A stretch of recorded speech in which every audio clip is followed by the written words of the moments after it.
आज की मुरली की तारीख है 5/8/2021। बाबा ने बताया है, मीठे बच्चे, बाबा आए हैं तुम्हारी तकदीर जगाने।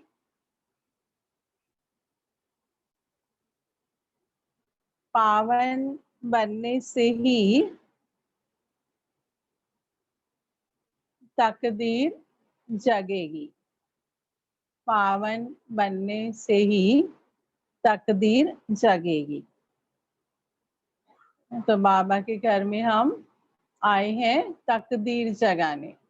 हाँ, वो भी एक जन्म के लिए नहीं, लेकिन सभी बोलो कितने जन्मों के लिए? 21 जन्मों के लिए। तो बाबा कहते हैं इतनी बड़ी तकदीर, इतनी बड़ी प्राप्ति होती है हमें, लेकिन वो कैसे होगी? हाँ, बाबा ने क्या कहा? तकदीर तो जगेगी, लेकिन कैसे? पावन बनने से। हाँ, जितना हम पवित्र बनते हैं तन मन, मन वचन कर्म से, तो उतना ही हमारी तकदीर बनती जाएगी, पुण्य का खाता जमा होता जाएगा। तो बाबा कहते हैं इस समय तकदीर जगाने के लिए ही हम आए हैं, तो इसलिए हमें अटेंशन देना है। क्योंकि जब भाग्य लिखते हैं ना, जब बच्चा जन्म लेता है तो फिर नामकरण दिन होता है या छठी का दिन होता है, ऐसे कुछ, तो उससे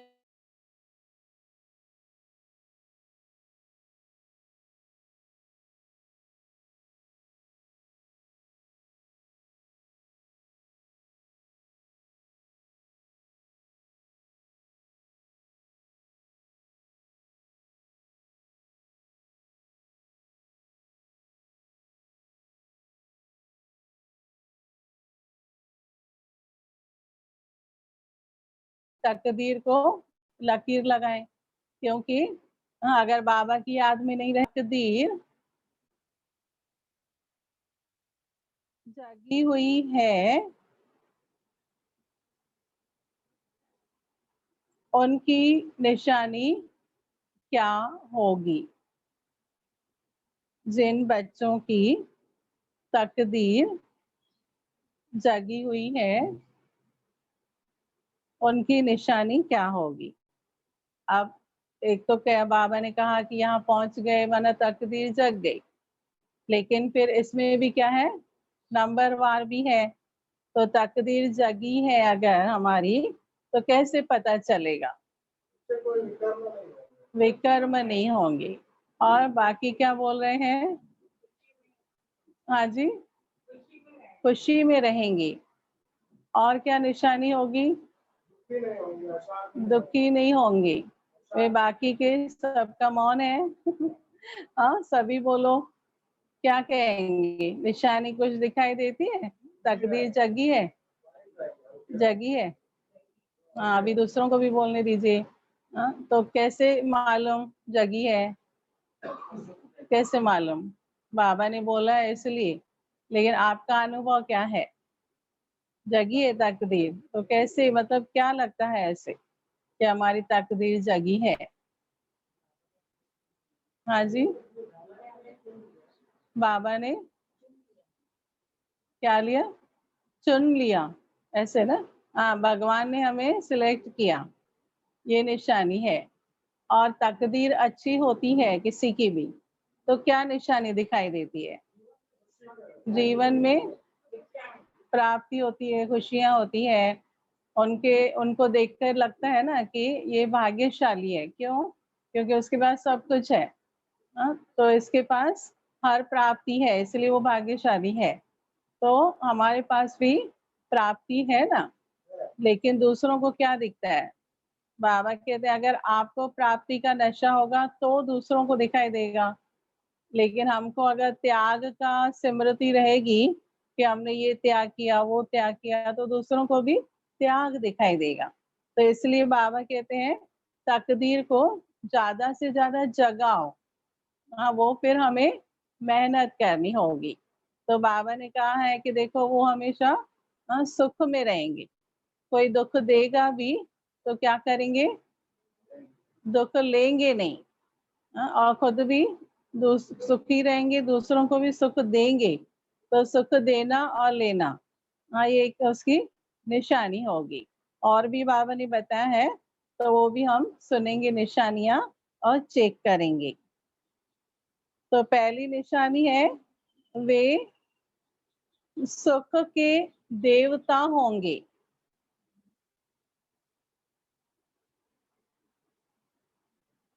बेहद के बाप से सुख का वर्षा लेकर सबको सुख देंगे।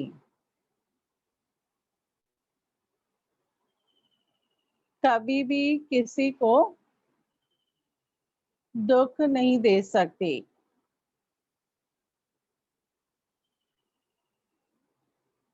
वह है व्यास के बच्चे, सच्चे सच्चे सुखदेव। दूसरी निशानी होगी, वह 5 विकारों का संन्यास कर सच्चे सच्चे राजयोगी, राज ऋषि कहलाते हैं।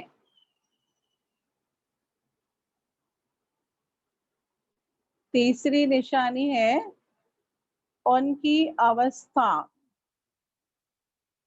एक रस रहती है।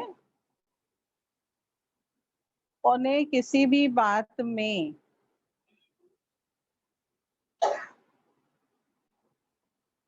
रोना नहीं आ सकता।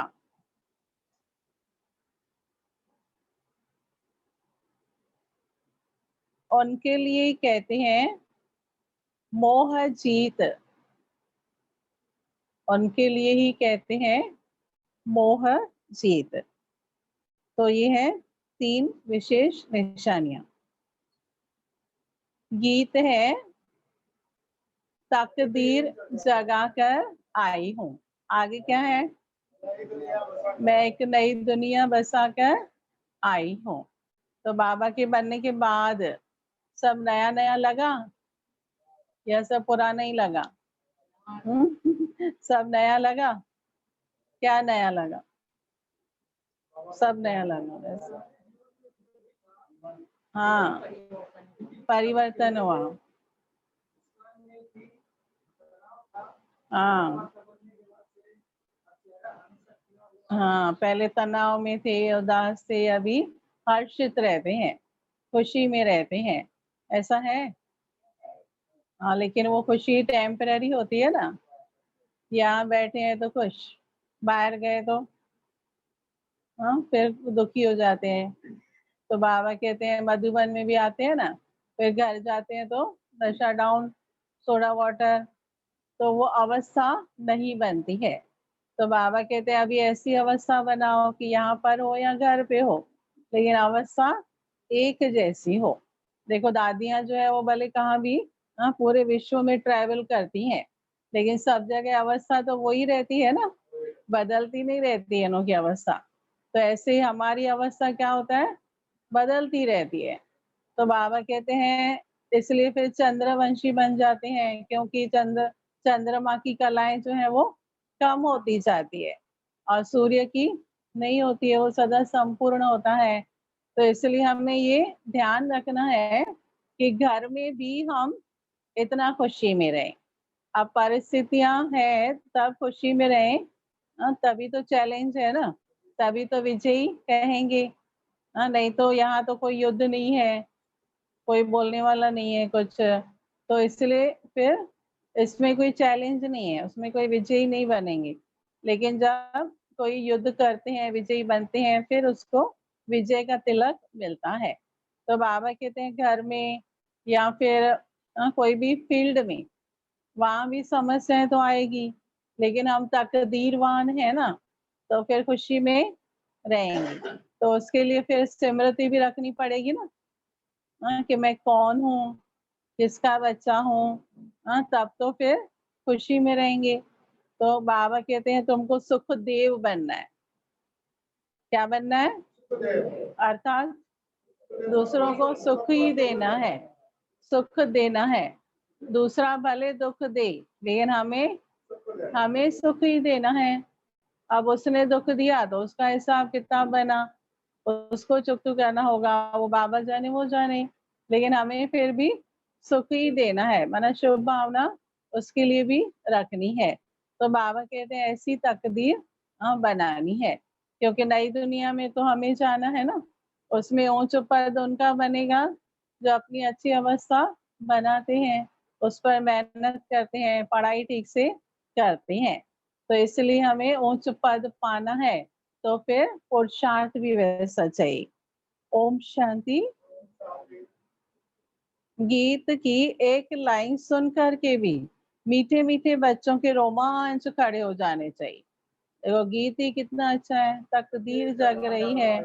दुनिया में तो लोग कर्म कुढ़ते हैं, हाय मेरे कर्म हाय मेरी तकदीर। दुनिया में तो लोग ऐसे कर रहे हैं ना, हर एक को देखो तो परेशान। हर घर में क्या है? दुख, अशांति, परेशानी। जिसको भी देखो तो मुख से यही शब्द निकलते हैं, बहुत परेशान है, बहुत परेशान है। हाँ, कोई भी ऐसे नहीं कहता है कि हम सुखी है। और आप लोग क्या बोलते हो? आपको अगर कोई पूछे आप कैसे हो, तो आप भी कोई ना कोई परेशानी बताएंगे, जरूर बताएंगे ना। होगी तो सही ना परेशानी, कोई तो नहीं है? हाँ, परेशानी है ही नहीं। जो समझते हैं कि परेशानी नहीं है, वो हाथ खड़ा करो, हम भी जरा दर्शन करें उनका। हाँ? है, लेकिन वर्णन करने की जरूरत है क्या? हाँ, और परेशानी का कारण कौन है? हम स्वयं ही होते हैं कोई भी बात को आप किस नजरिए से देखते हैं, ये आपके ऊपर है। बाबा ने कहते हैं हर बात में कल्याण है, और हम सोचते हैं अब ये सब हो रहा है, इतना सब बुरा हो रहा है, इसमें क्या कल्याण होगा? अभी कल्याण की दृष्टि पक्की नहीं हुई ना, तो हमें उसमें कल्याण दिखता नहीं है अभी तक, क्योंकि तीसरा नेत्र पूरा नहीं खुला है, 100% नहीं खुला है अभी। तो इसलिए फिर बाबा बोलते हैं कल्याणकारी है, और फिर हम सोचते ही रहते हैं अब इसमें क्या कल्याण। लेकिन समझ होगी। हाँ, बाबा ने कहा है तो जरूर होगा ही, ये विश्वास चाहिए। हाँ, जीवन में जो भी होता है वो आगे बढ़ाने के लिए आता है, लेसन पक्का कराने के लिए आते हैं। पाठ पक्का कराते हैं, आगे फिर मालूम पड़ेगा, लेकिन विश्वास तो रखना है ना हमको कि बाबा ने कहा है कल्याणकारी है, माना कल्याणकारी है। वो भी बाबा के ऊपर छोड़ना है कि बाबा अभी आप जानो, आपका काम जाने, हम खुशी में रहें। क्योंकि हम अगर दुखी होंगे तो दूसरों को भी क्या देंगे? दुखी देंगे ना क्योंकि जो चीज हमारे पास है वही देंगे। इसलिए बाबा कहते तुम खुशी में रहो, तो दूसरों को खुशी दे सकेंगे। तुम सुख का अनुभव करते रहो, तो दूसरों को सुख दे सकेंगे, नहीं तो फिर वो सेवा कैसे कर सकते हैं? तो इसलिए हमें कुछ भी हो जाए, लेकिन बाबा कहते ना खुशी न जाए, तो खुशी को संभाल के रखना है। बाकी समस्याएं तो आती है, आती रहेगी, आएगी जाएगी, लेकिन हमें ऊपर नीचे नहीं होना है। तो अपने आप से हमें प्रतिज्ञा करनी है, संकल्प करना है कि देखो जो भी हो, अभी ये तो सब चलता ही रहेगा ना, घरों में तो देखो जो होता है वो रेगुलर ही होता है लगभग। तो अब ये सब मालूम है कि ये सिचुएशन है घर में, फलाना बच्चा ऐसा है, पति ऐसा है, सब सबको आप पहचानते हो ना, पहचानते हो ना अच्छी तरह, कोई अनजान तो नहीं है कोई, सब जानते हो आप। सब जब जानते हैं तो फिर क्या करना है? एडजस्ट करना है। हाँ, रोज रोज वही पिटारा नहीं करना, ये ऐसा क्यों कर रहा है, तुमने ऐसा क्यों किया, तुमने ऐसा क्यों किया, वही रोज पिटारा होता है। अरे जब समझ में आ गया कि वो ऐसा करने ही वाले हैं आप 100 बार बोलेंगे तो भी करेंगे, इससे तो अच्छा है चुप रहो। और कैसे देखो उसको? साक्षी होकर देखो। नहीं तो ज्ञान को कहाँ यूज कर रहे हैं? ज्ञान को यूज करना है ना हर बात में, यही बातों में तो यूज करना है। हाँ, बाकी तो बाबा कह रहे बाकी एक्टिविटीज तो रेगुलर होती रहती है ना, लेकिन इन बातों में जहाँ हम दुखी होते हैं, परेशान होते हैं, वहाँ ज्ञान को यूज करना है, तभी ज्ञान का हमें फायदा मालूम पड़ेगा। तो बाबा के बच्चे सुख के सागर हैं, सागर के बच्चे हैं, तो उनके बच्चे तो सुखी होने चाहिए। अब बाबा कहते हैं ये गीत तो कॉमन है, परंतु इनका सार और कोई नहीं जानते। बाप ही आकर हर गीत शास्त्र का अर्थ समझाते। मीठे मीठे बच्चे यह भी जानते हैं कि कलयुग में सबकी तकदीर सोई हुई है। हाँ, जो जागते हैं उनकी तकदीर जग जाती है, और जो सोते हैं तो तकदीर भी सोएगी ना, सोएगी ना थोड़ी देर के लिए। आप थोड़ी देर सो जाते हैं मुरली सुनते समय, तो तकदीर भी थोड़ी देर के लिए सो जाएगी, सोएगी ना। हाँ, क्योंकि उतना लॉस होगा ना, जितना टाइम आप यहाँ सो रहे हैं आंखें बंद और सुनते नहीं है, तो बाबा के ज्ञान के रत्न मिस हो गए, तो उतनी कमाई कम हो गई, तो लॉस हुआ ना। तो इसलिए पूरा जाग कर अच्छी तरह सुनना है। नींद आ रही है तो आंखें खोल के और सीधा होकर बैठना है। सीधा बैठना तो आता है ना। हाँ, पूरा टाइम सीधा नहीं बैठो भले, लेकिन थोड़ा टाइम सीधा जरूर बैठो। तो बाबा कह रहे सतयुग में तकदीर जगी हुई रहती है। सोई हुई तकदीर को जगाने वाला और मत देने वाला अथवा तकदीर बनाने वाला एक ही बाप है। वही बैठ बच्चों की तकदीर जगाते हैं। जैसे बच्चे पैदा होते हैं और तकदीर जग जाती है। बच्चा जन्मा और उनको ये पता चल जाता है कि हम वारिस हैं। हूबहू यह बेहद की बात है। बच्चे जानते हैं कल्प कल्प हमारी तकदीर जगती है और सो जाती है। तकदीर को सुलाता कौन है? रावण। जगाता कौन है? शिव बाबा। तो अभी तो जागी है ना। हाँ, पहले सोई हुई थी, अभी तकदीर जग गई। पावन बनते हैं तो तकदीर जगती है। पावन ग्रस्त आश्रम कहा जाता है। आश्रम अक्षर पवित्र होता है। पवित्र ग्रस्त आश्रम, उनके अगेंस्ट फिर है अपवित्र पतित धर्म, उसको आश्रम नहीं कहेंगे। गृहस्थ धर्म तो सबका है ही, हाँ, जानवरों का भी है ना। तो बाबा के नयों को समझाते हैं ना। अब मनुष्य भी वही कर रहा है, घर गृहस्थी बसाना, बच्चे पैदा करना, फिर उनको संभालना, वही है। जानवर भी तो कर रहे हैं ना, उनों की भी घर गृहस्थी है, उनके भी बच्चे हैं। देखो चिड़िया भी कहाँ न कहाँ से ढूंढ के अपने बच्चे को खिलाती है, तो कौन सी बड़ी बात हुई। सब मनुष्य कमाते हैं और वो लोग कमाते नहीं है, लेकिन खिलाते तो है ना, बच्चों को संभालते तो है ना। तो मनुष्य होकर मनुष्य जीवन तो बोलते हैं ऊंचा है, तो फिर उसका लक्ष्य भी कैसा होना चाहिए? ऊंचा होना चाहिए। नयों को बता देना, अभी हम ब्राह्मण ऊंचे हैं, तो फिर हमारा सोच और हमारे कर्म भी ऊंचे होने चाहिए ना। हाँ, साधारण नहीं होना चाहिए। हमारी मन की अवस्था भी अच्छी होनी चाहिए, साधारण नहीं होना चाहिए। जब देखो परेशान नहीं होना है, परेशानी को छोड़ देना है, क्योंकि हम ही पकड़ के बैठते हैं कई बातों को। और बाबा क्या कहते हैं? छोड़ो तो छूटो। मालूम है ये कहावत? क्या छोड़ना है? विकारों को छोड़ना, मैंने जिस बात को पकड़ के रखा है ना कि इसके कारण परेशान, उसके कारण परेशान, उसको छोड़ो। हाँ, उसको भी छोड़ना है। तो छोड़ेंगे तो छूटेंगे, और बातों को पकड़ के रखेंगे तो फिर दुखी होंगे। तो इसलिए बाबा कहते हैं कि ये धारणा करनी है। अब बच्चे जानते हैं हम स्वर्ग में पवित्र गृहस्थ आश्रम में थे, देवी देवता थे, उनों की महिमा भी गाते हैं। सर्वगुण संपन्न 16 कला संपूर्ण। तुम खुद भी गाते थे ना, देवी देवताओं के सामने जाकर गाते थे। और अपने को क्या बोलते थे? अपने को पापी नीच बोलते थे। हाँ, और बाहर आएंगे कोई आपको पापी नीच बोलता तो हाँ, लड़ाई शुरू। तो बाबा कहते हैं देवताओं के सामने कबूल करते हैं। क्यों? क्योंकि देवताएं बहुत ऊंचे हैं, बाकी मनुष्य तो एक दो की जैसे है ना, इसलिए फिर उनके सामने थोड़ी बोलेंगे। तो बाबा कहते हैं भगवान के सामने कबूल तो करते हैं। अब देखो रियलाइज तो होता है ना कि इतने जन्म लेते लेते आत्मा पतित बन गई, विकारी बन गई, कहीं पाप कर्म भी किए। तो अभी बाबा भी याद दिलाते हैं बीच बीच में कि तुम आत्माओं के ऊपर क्या है, बहुत सारे पापों का बोझा है, 63 जन्मों के पापों का बोझा है, उसको क्या करना है, चुकता करना है। अब उसके लिए भी योग चाहिए, तो उस पर हमें ध्यान रखना है जरूर। अगर नहीं चुकता करेंगे तो क्या होगा, धर्मराज, हाँ उसकी सजाएं, तो ये भी ध्यान रखना है। हाँ इसलिए बाबा कहते हैं कभी कभी धर्मराज के रूप को भी याद करो।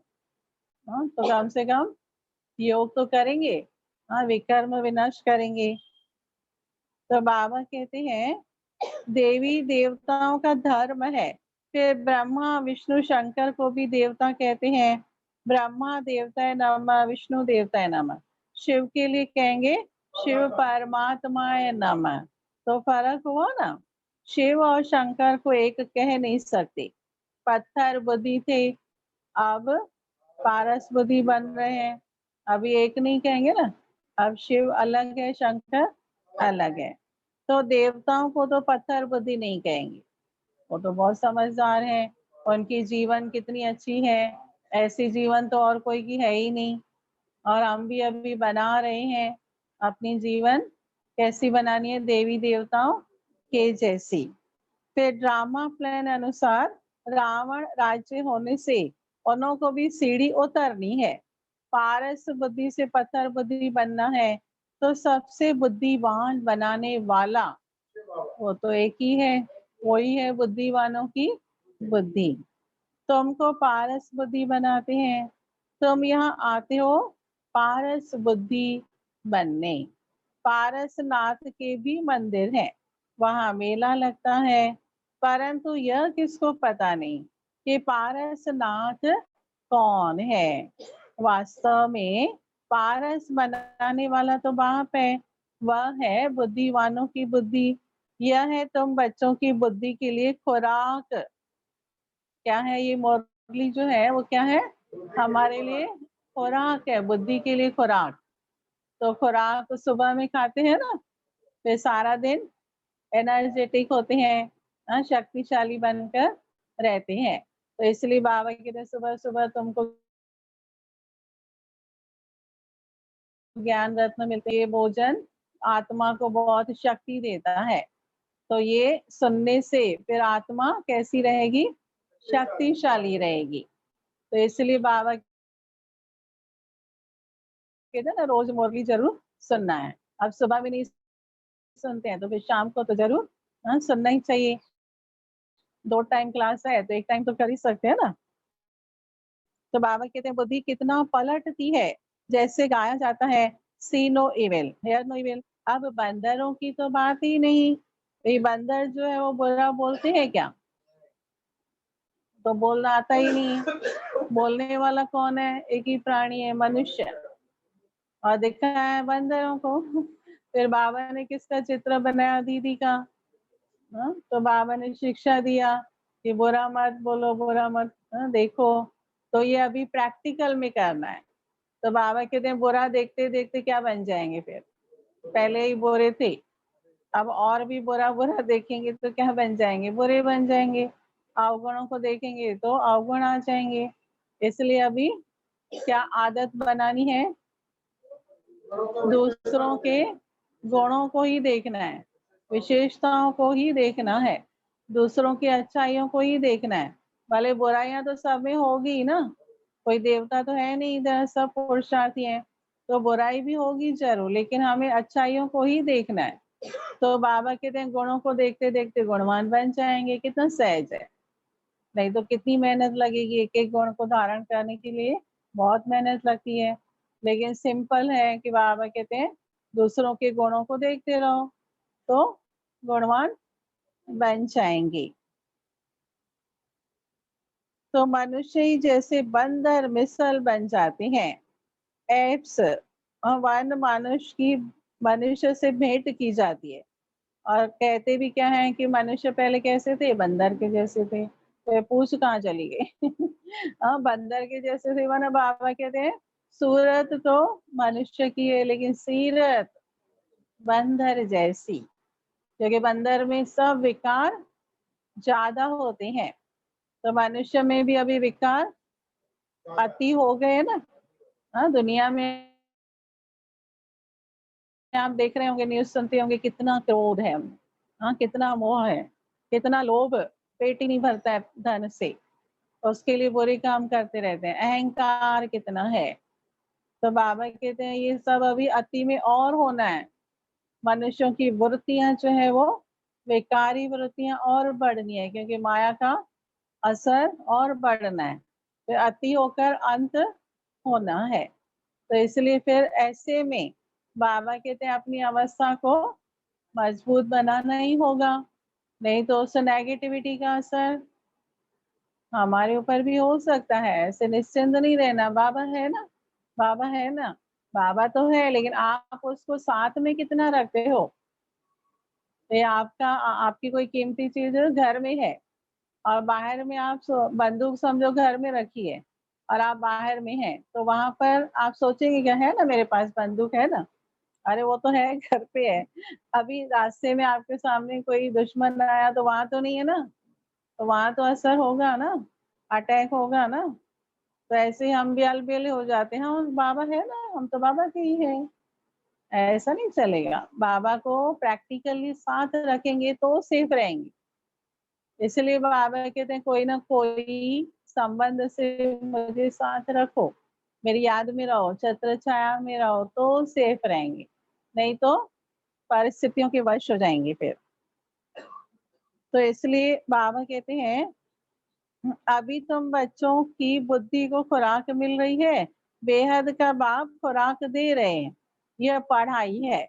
इसको ज्ञान अमृत भी कहते हैं, कोई जल आदि नहीं है। अमृत सुन के मनुष्यों ने फिर क्या किया, मंदिरों में जल रखना शुरू किया, पंचामृत वगैरह भी बनाते हैं, साधारण जल भी बनाते हैं। तो बाबा कहते हैं वो थोड़ी ना, उसके लिए भी भावना होती है लोगों की, लेकिन एक्चुअली ये है ज्ञान अमृत। तो सोचो उस अमृत के लिए भी इतनी भावना, तो ये ज्ञान अमृत तो कितना ऊंचा है, तो इसके लिए भी हमें कितनी भावनाएं होनी चाहिए। आजकल सब चीजों को अमृत कह देते हैं, गंगा जल को भी अमृत कहते हैं, देवताओं के पैर धोकर पीते हैं, पानी रखते हैं उसको भी अमृत की अंजलि समझते हैं। आप लोगों ने किया है ऐसे कभी, देवी देवताओं के चरण धो के पिया? हाँ, चरणामृत उसको बोलते हैं ना शायद। तो नहीं पिया होगा ना, पिछले जन्मों में पिया होगा। तो बाबा कहते हैं कि देखो भक्ति में कहाँ नीचे उतरते गए, और अब बाबा कितना उच्च बना। हाँ जी, सन्यासियों के भी चरण धो के पीते हैं ना, उनके भक्त जो है, उनके शिष्य शिष्य जो होते हैं। हाँ, तो भावना ही तो है। हाँ, तो बाकी फॉरेनर्स तो इन बातों को नहीं मानते, वो बोलेंगे ये क्या गंदा पानी पीते हैं लोग। लेकिन भावनाएं होती है, वाइब्रेशंस होते हैं थोड़े, तो इसलिए भावनाएं होती है। अब यहाँ तो बाबा ने सब बातों से छुड़ा दिया। अब बाबा कहते हैं योग करो, उसमें सब वाइब्रेशन मिलेंगे। हाँ, मन की स्थिति अच्छी रखो, मन में अच्छे विचार करो। हाँ, बाबा जो हमें दे रहा है ज्ञान, उसका विचार सागर मंथन करो, तो उससे ही शुद्ध हो जाएंगे। तो अब बाबा कहते हैं तुम बच्चों ने कोई बाण आदि नहीं चलाए हैं, एक गांव है जहां बाणों से लड़ाई करते हैं, वहां के राजा को ईश्वर का अवतार कहते हैं। तो बाप कहते हैं ये सब भक्ति मार्ग के गुरु हैं, सच्चा सच्चा सतगुरु एक ही है, सर्व का सदगति दाता भी एक ही है, जो सबको साथ ले जाते हैं, बाप के सिवाय वापिस कोई ले नहीं जा सकता। ब्रह्म में लीन हो जाने की तो बात ही नहीं, यह नाटक बना हुआ है जो चक्र अनादि फिरता ही रहता है। वर्ड की हिस्ट्री ज्योग्राफी कैसे रिपीट होती है ये अभी तुम जानते हो। मनुष्य अर्थात आत्माएं अपने बाप रचयिता को नहीं जानते, जिसको याद भी करते हैं ओ गॉड फादर। हद के बाप को कभी गॉड फादर नहीं कहेंगे। गॉड फादर अक्षर बहुत अदब अर्थात इज्जत से कहते हैं। उनके लिए कहते हैं वह पतित पावन, दुख हरता और सुख करता है। एक तरफ कहते हैं वह दुख हरता सुख करता है, और फिर कोई दुख होता है वह बच्चा आदि मर जाता है तो कह देते हैं ईश्वर ही सुख दुख देता है। फिर उस समय बोलेंगे भगवान ने हमारा बच्चा छीन लिया। छीन लिया, हाँ दिया था उसने और उसने ही लिया तो छीनना कैसे हो गया? उसकी अमानत थी लेकिन तुमने अमानत में खयानत की। हाँ आपने उसको अपना समझ लिया। तो बाबा कहते ईश्वर ने हमारा बच्चा ले लिया, ये क्या किया ऐसे कहते हैं। ईश्वर को फिर गालियां देने में भी देर नहीं करते हैं। मंदिर में जाकर गालियां देते हैं कई लोग जाकर, जो दुखी होते हैं। अब ईश्वर का क्या दोष? वो तो सुख ही देते हैं। तो कहते हैं ईश्वर ने बच्चा दिया है, फिर अगर उसने वापस ले लिया तो तुम क्यों रोते हो? ईश्वर के पास गया ना। सतयुग में कब कोई रोते नहीं है। बात समझाते हैं रोने की तो कोई दरकार ही नहीं। वे रोएंगे कैसे नहीं, इतने दुखी होते हैं, है ना। रोते हैं ना माताएं, दिन में एक बार तो रोते ही हैं कोई कोई तो, नियम होता है। बिना रोए मन हल्का नहीं होता है ना। ऐसे अभी किसकी आदत है ऐसी जो रोज रोते हैं? नहीं रोज नहीं रोते हैं, कभी कभी कभी कभी रोते हैं। तो बाबा तो कहते हैं रोना नहीं है, क्योंकि सतयुग में कभी भी नहीं रोएंगे। पूरे 150 साल उम्र होगी लेकिन कभी भी नहीं रोएंगे। तो वहां तो भले दुख नहीं होगा, लेकिन यहाँ बाबा कहते हैं चलो आपको दुख मिलता भी है, कुछ प्रॉब्लम्स होती है, लेकिन भगवान तो साथ में है ना। तो बैठा है ना बाबा, इसलिए रोना क्यों? तो बाबा कहते हैं विश्वास रखना चाहिए कि बाबा ठीक कर देगा। तो रोना नहीं है, क्योंकि ये संस्कार अच्छे नहीं है। देवी देवताएं थोड़ी रोते हैं, तो हमको भी तो देवी देवता बनना है ना। तो बात बात में क्यों रोए? रोना जरूरी है क्या? हाँ लेकिन रोना आ जाता है, मैंने बोलते हैं ना कि आ जाता है। क्यों आता है? क्योंकि कमजोर मन की निशानी है। कमजोर मन होता है तभी रोते हैं ना। तो मन को शक्तिशाली कैसे बनाएंगे फिर? योग बल से शिव शक्तियां बोलते हैं। तो देवियां कभी रोती हैं क्या? वो भी तो नारियां हैं। देवियां रोती है कभी? नहीं, वो शिव शक्ति बनकर रहती है। तो बाबा कहते हैं ऐसे ही तुम्हें भी उस स्वरूप में स्थित होना है कि हम क्या है, शिव की शक्तियां है। जब ऐसे स्वरूप में रहेंगे तभी तो रोना कम होगा ना धीरे धीरे। हाँ ऐसे नहीं कि क्या करें रोना आ जाता है, वैसे नहीं आता है। लेकिन जब दुख मिलता है तभी आता है, तो वही तो आता है, ऐसे क्यों रोएंगे कोई? तो बाबा कहते हैं अब ये कंट्रोल करना ही है। हाँ बाबा भी देखो कहीं से प्रतिज्ञा कराते थे कि रोना नहीं है, तो करते थे वो।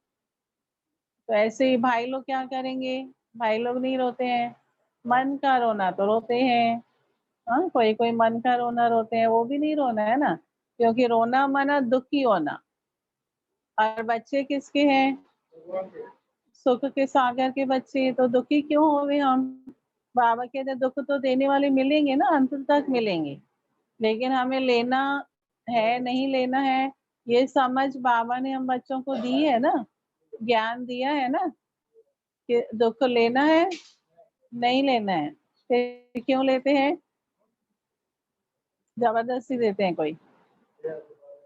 जबरदस्ती देते हैं क्योंकि आदत हो गई है दुख लेने की भी। अभी इस आदत को बदलना है कि हमें दुख नहीं लेना है, सुख लेना है। हाँ तो इसलिए दुख लेने की आदत को हमें छोड़ना पड़ेगा। हाँ, आदत तो बहुत समय की है, तो थोड़ा सा पुरुषार्थ करना होगा जरूर। तो बाबा कहते हैं, बाप समझाते हैं रोने की तो कोई दरकार नहीं। आत्मा को अपने हिसाब किताब अनुसार जाकर पाठ बजाना है। ज्ञान न होने के कारण मनुष्य कितना रोते हैं। यहाँ तो बाप समझाते हैं, अम्मा मरे तो भी हलवा खाना, बाप मरे तो भी हलवा खाना, नष्ट मोहा होना है। हमारा तो एक ही बेहद का बाप है, दूसरा न कोई। ऐसी अवस्था बच्चों की होनी चाहिए। मोह जीत राजा की कथा भी सुनी है ना। सत्युग में कभी दुख की बात ही नहीं होती और ना कभी अकाले मृत्यु होता है। बच्चे जानते हैं हम काल पर विजय पाते हैं। बाघ को महाकाल भी कहते हैं। काल न आत्मा को और न शरीर को खाता है। बाबा कहते हैं ये तो पुराना शरीर छोड़ते हैं, नया लेते हैं। आत्मा एक शरीर छोड़ दूसरा लेती है, उसको कहते हैं काल। कहाँ गया। मनुष्य महिमा गाते रहते हैं, समझ से कुछ नहीं। अच्युतम केशवम बात समझाते हैं, यह 5 विकार तुम्हारी बुद्धि को कितना खराब करते हैं। हाँ, बुद्धि को क्या कर दिया, तमो प्रधान बना दिया। फिर बुद्धि ही वैसी चलती है। अब बुद्धि ऐसी बन गई तमो प्रधान, तो फिर कर्म भी वैसे ही हो जाते हैं, डिसीजन वैसा होता है। तो इसलिए बाबा कहते हैं आप जितना योग करेंगे तो क्या होगा, उतना ही बुद्धि शुद्ध बनती जाएगी, पारस बनती जाएगी और डिसीजन पावर भी बढ़ेगा कि मतलब क्या करें क्या ना करें, कंफ्यूज नहीं होंगे। तो इसलिए बाबा कहते हैं योग से बुद्धि को भी शक्तिशाली बनाओ।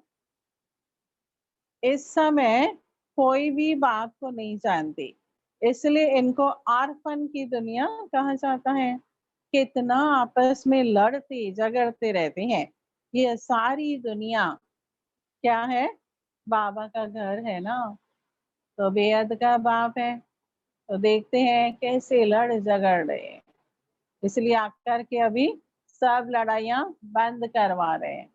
विनाश होगा, उसके बाद कोई लड़ाई नहीं होगी। तो बाप सारी दुनिया के बच्चों को पावन बनाने आते हैं। आधा कल्प बरोबर पावन दुनिया की गाते भी हैं, राम राजा राम प्रजा।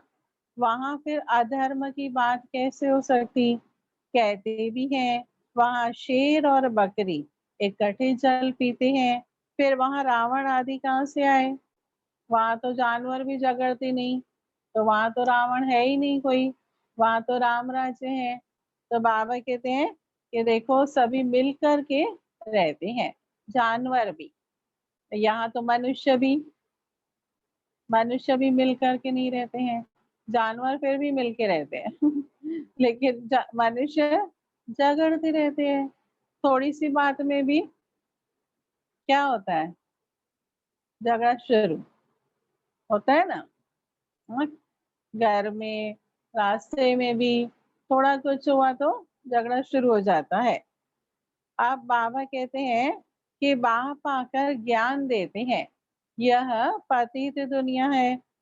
अब प्रेरणा से पतितों को पावन बनाएंगे क्या, बुलाते हैं पतित पावन आओ तो जरूर। भारत में ही आया था, कहाँ आया था, भारत में। और हर कल्प भारत में ही आते हैं, लंदन अमेरिका में नहीं आते हैं। अब भी कहते हैं मैं ज्ञान का सागर आया हूँ, तुम्हें आप समान मास्टर ज्ञान सागर बनाने।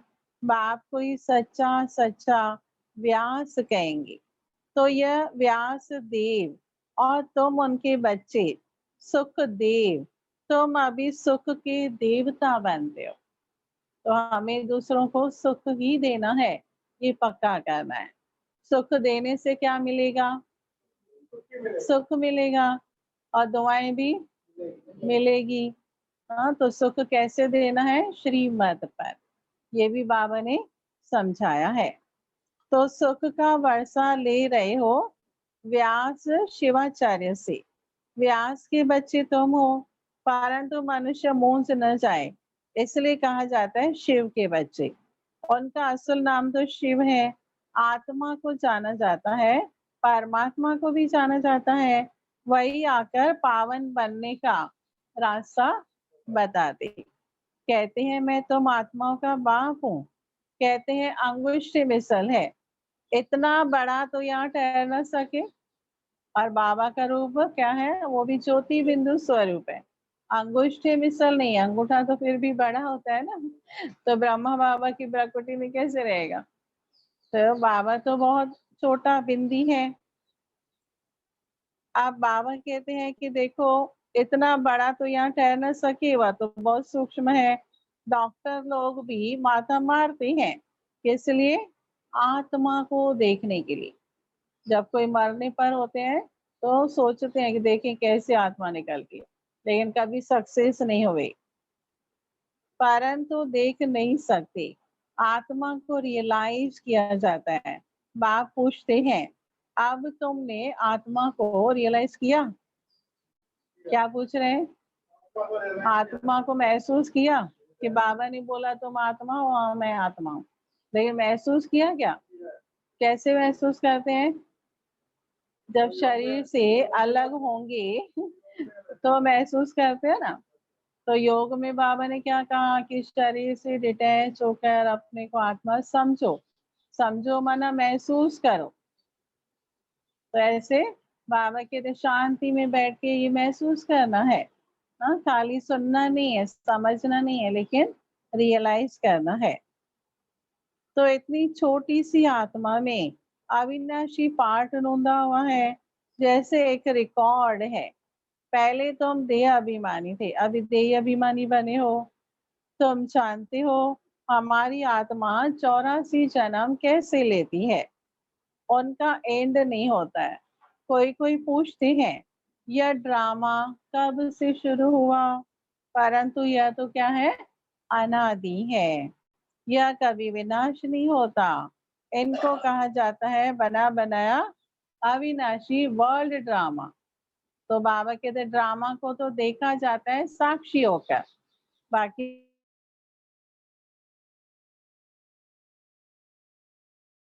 वर्ल्ड को तुम जानते हो। जैसे अनपढ़ बच्चों को पढ़ाई दी जाती है, ऐसे बाप तुम बच्चों को पढ़ा रहे हैं। बाबा कहते तुम्हें कुछ भी मालूम नहीं था, न खुद को जानते थे न खुदा को जानते थे, सब आके बताना पड़ता है ना। हाँ, बाबा को सब बताना पड़ता है, हर बात की स्मृति दिलानी पड़ती है कि तुम कौन हो, कहाँ थे, कहाँ से कहाँ पहुंच गए, सब बताते हैं, इतना पढ़ाते हैं। और हम क्या करते हैं, पढ़ते हैं ठीक से, हाँ पढ़ते हैं ना, समझते हैं अभी सब, लेकिन अभी प्रैक्टिकल में करना बाकी है ना। हाँ, संपूर्ण बनना बाकी है। जो बाबा हमसे इच्छाएं रखते हैं, हाँ, संपूर्ण बन जाए बच्चे, फरिश्ता बन जाए, वो अभी बाकी है ना। तो बाबा कहते हैं कि यह है पत्थर बुद्धि के लिए फूड, बुद्धि को समझ मिलती है। तुम बच्चों के लिए ही बाबा ने चित्र बनवाए हैं, बहुत सहज है। त्रिमूर्ति ब्रह्मा विष्णु शंकर। अब ब्रह्मा को त्रिमूर्ति क्यों कहते हैं, देव देव महादेव, एक दो के ऊपर रखते हैं, पर उनका जो सिर है ना वो एक दो के ऊपर दिखाते हैं, हाँ, चित्रों में, वैसा थोड़ी ना होता है। लेकिन देवों का भी देव माना देव, देवी देवताओं को भी बनाने वाला देव कौन है, वो शिव बाबा है, वो परमात्मा है, इसलिए उनको महादेव कहते हैं। तो एक्चुअली तो वो परमात्मा है। अब ब्रह्मा कैसे हो सकता, जबकि ब्रह्मा को प्रजापिता कहा जाता, तो सूक्ष्म वतन में वह देवता कैसे हो सकता। प्रजापिता ब्रह्मा यहाँ होना चाहिए, यह बातें कोई भी शास्त्र में नहीं है। तो बाप कहते हैं मैं इस शरीर में प्रवेश कर इन द्वारा तुमको समझाता हूँ, इनको अपना रथ बनाता हूँ, इनके बहुत जन्मों के अंत में मैं आता हूँ। यह भी 5 विकारों का संन्यास करते हैं। हम कौन से सन्यासी हैं, बेहद के सन्यासी। हमें क्या सन्यास करना है, विकारों का सन्यास, बुराइयों का सन्यास, बाकी घर का सन्यास नहीं करना है। वो तो बाबा के घर में ही रहो, घर गृहस्थ में रहते कमल फूल समान रहो, लेकिन छोड़ना है विकारों को और बुराइयों को। संन्यास करने वाले को योगी, ऋषि कहा जाता है। तो अभी तुम क्या हो? राज ऋषि। क्या है? सभी राज ऋषि है ना, तपस्या करते हैं। तपस्या करने वाले को राज ऋषि कहेंगे। तो तपस्वी है ना सब। तुम प्रतिज्ञा करते हो। वह सन्यासी लोग तो घर बार छोड़ चले जाते हैं। यहाँ तो स्त्री पुरुष इकट्ठे रहते हैं। कहते हैं हम विकारों में नहीं जाएंगे। मूल बात ही है विकारों की। तुम जानते हो शिव बाबा रचयिता है और वह नई दुनिया रचते हैं। वह बीज रूप सत्य चित आनंद का सागर, ज्ञान का सागर है। स्थापना, पालना, विनाश कैसे कराते हैं यह बाप ही जानते हैं। इन बातों को मनुष्य तो जानते ही नहीं। तुम बच्चे अभी इन सब बातों को जानते हो, इसलिए सबको समझा भी सकते हो, है ना? ऐसे हम सभी जानते हैं तो दूसरों को भी समझा सकते हैं। तो अभी ज्ञानी बन गए ना। पहले क्या थे? पहले क्या थे? पहले अज्ञानी थे, अभी ज्ञानी बन गए। तो ज्ञानी क्या करेगा? दूसरों को भी ज्ञान देगा। तो अभी अगर हम दूसरों को नहीं देते हैं ज्ञान तो बाबा कहते हैं समझा ही नहीं कुछ।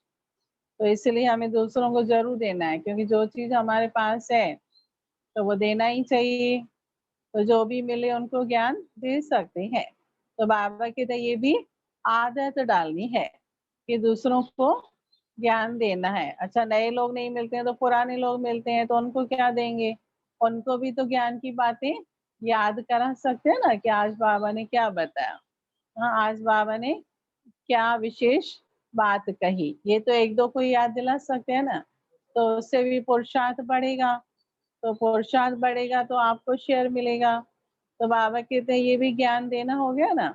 तो इसलिए बाबा कहते हैं अभी ज्ञानी आत्माएं हो गए, अभी क्या बनना है? अभी क्या बनना है? योगी तो आत्मा भी जरूर बनना है, क्योंकि योग का मैं कल परसों बाबा ने पूरी मुरली बताई ना। याद नहीं करते बच्चे, याद ही नहीं करते, भूल जाते हैं। तो याद के चार्ट को बढ़ाना है पूरा, उसमें इशारा दिया। तो बाबा इसलिए कहते हैं कि योग होगा तो बुद्धि भी अच्छी बनेगी। हाँ, ज्ञान जो है वो बुद्धि के लिए खुराक है, लेकिन खुराक को डाइजेस्ट भी किया जाता है ना। हाँ, तो इसलिए बाबा कहते हैं विचार सागर मंथन भी जरूर करना है। अच्छा, मीठे मीठे सिक्की लदे बच्चों प्रति मात पिता बाप दादा का याद प्यार और गुड मॉर्निंग। रूहानी बाप की रूहानी बच्चों को नमस्ते। और हम रूहानी बच्चों की रूहानी बाप दादा को याद प्यार, गुड मॉर्निंग और नमस्ते। धारणा के लिए मुख्य सार है हर एक आत्मा का हिसाब किताब अपना अपना है। इसलिए कोई शरीर छोड़ते हैं तो रोना नहीं है।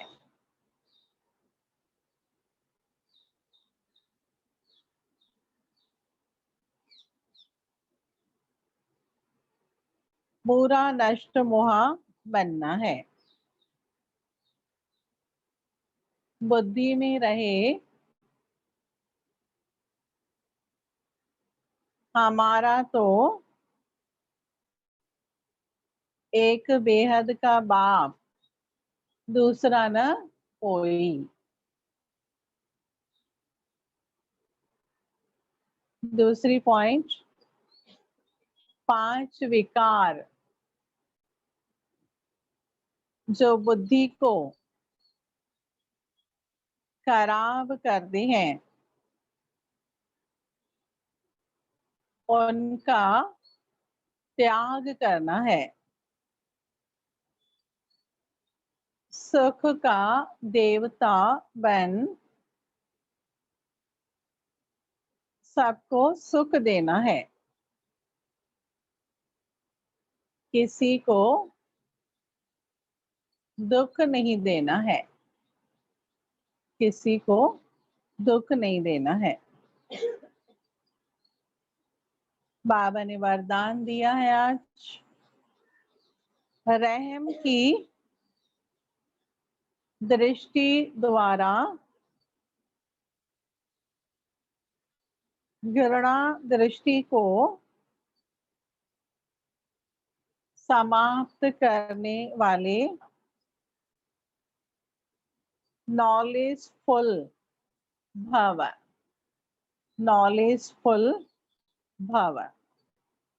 तो बाबा ने समझाया है, जो बच्चे एक दो के संस्कारों को जानकर संस्कार परिवर्तन करने की लगन में रहते हैं, कभी यह नहीं सोचते कि यह तो है ही ऐसे, उन्हें कहेंगे नॉलेजफुल। वे स्वयं को देखते और निर्विघ्न रहते, उनके संस्कार बाप के समान रहम दिल के होते, रहम की दृष्टि घृणा दृष्टि को समाप्त कर देती है।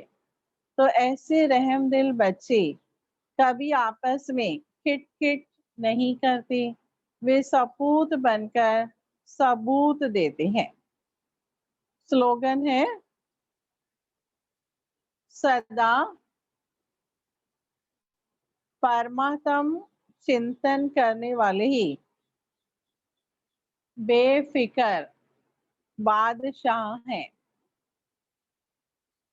उन्हें किसी भी प्रकार की चिंता नहीं हो सकती। सदा परमात्म चिंतन करने वाले ही बेफिक्र बादशाह हैं, उन्हें किसी भी प्रकार की चिंता नहीं हो सकती। तो बेफिक्र बादशाह, हाँ, ये किसको टाइटल दिया बाबा ने? हाँ, तो हम बच्चे ही है ना वो सब। हाँ, बाबा कहते ना तुम बच्चे बेफिक्र बादशाह बनो, तो सब फिक्र से पारी होना है। अभी हम दादी जी की विशेषता सुनेंगे।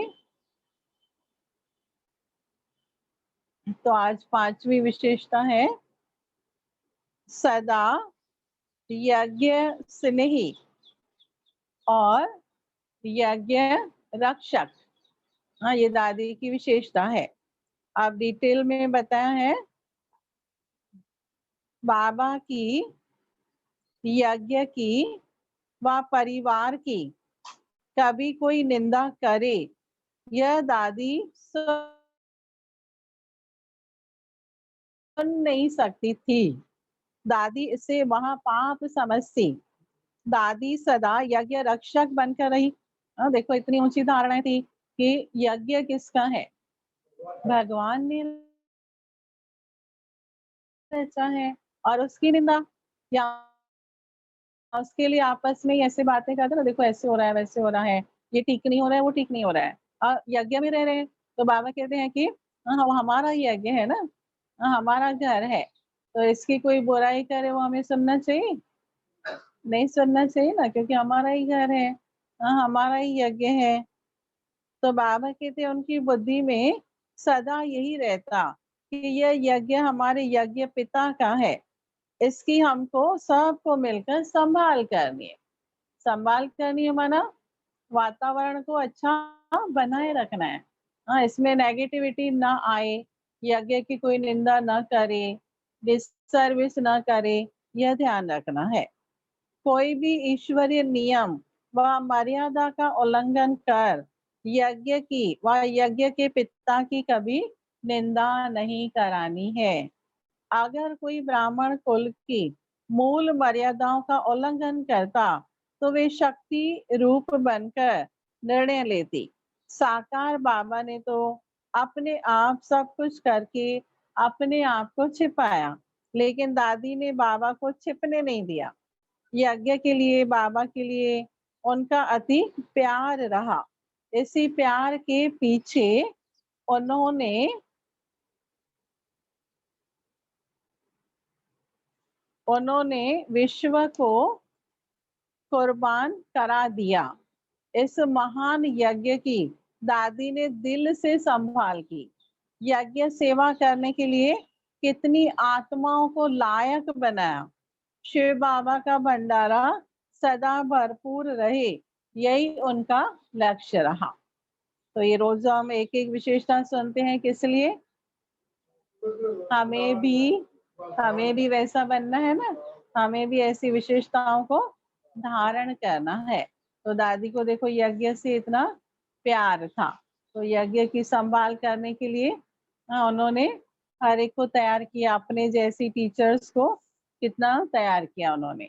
हाँ, तो कहीं वीआईपीज आते थे ना, तो दादी को पूछते थे कि आपके बाद फिर कौन, या आप क्या करते हैं। तो इतनी सारी टीचर्स को उन्होंने अपने जैसा बनाया, ये और कोई संस्थाओं में नहीं होता है। तो ये भी दादी के अंदर इतनी विशेषता थी कि सभी को कैसे लायक बनाना है। हर एक के अंदर कितनी विशेषताएं हैं, फिर लायक बनाना और उनके ऊपर विश्वास रखना, तो ये बहुत बड़ी बात है। तो बाबा कहते हैं ये दादियों की विशेषताएं जो हैं, उससे हमें सीखने को मिलता है बहुत कुछ। तो इसलिए रोज एक एक विशेषता सुनाई जाती है। अच्छा, ओम शांति। प्यारे वतन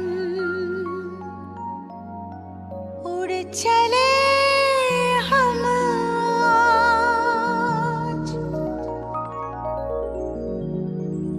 प्यारे प्यारे वतन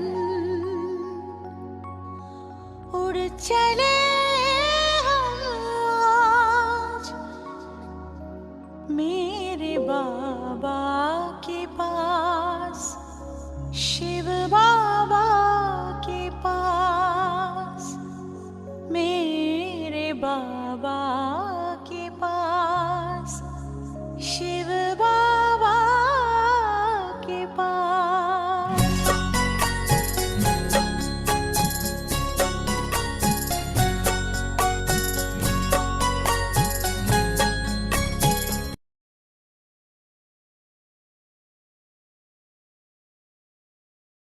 बाबा के पास, शिव बाबा के पास, मेरे बाबा के पास, शिव बाबा के पास।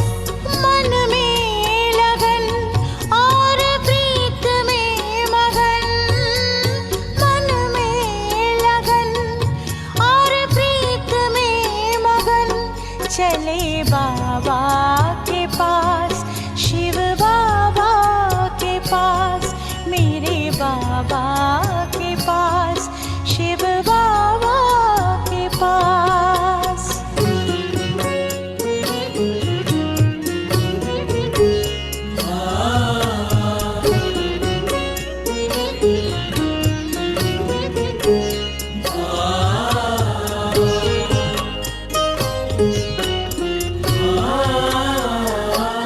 कितनी खुशियाँ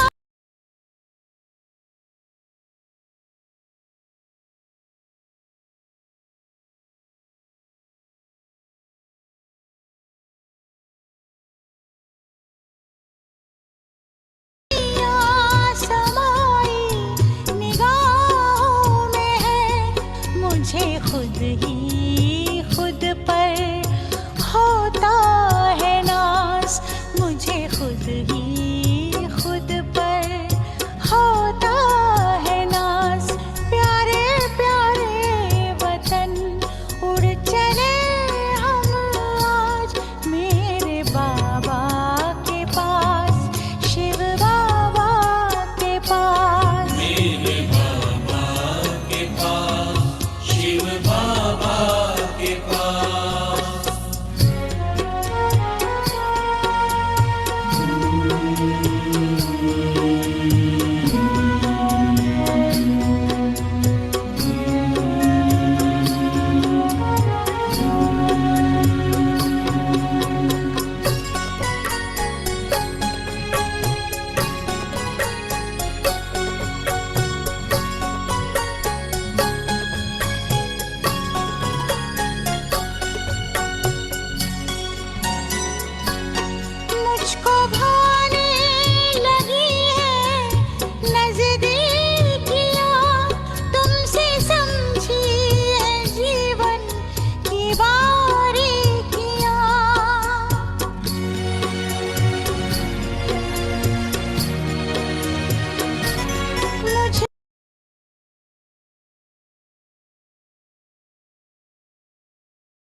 बाबा के पास, शिव बाबा के पास। मेरे बाबा के पास, शिव बाबा के पास। मन में लगन और प्रीत में मगन, मन में लगन और प्रीत में मगन, चले बाबा के पास, शिव बाबा के पास, मेरे बाबा के पास, शिव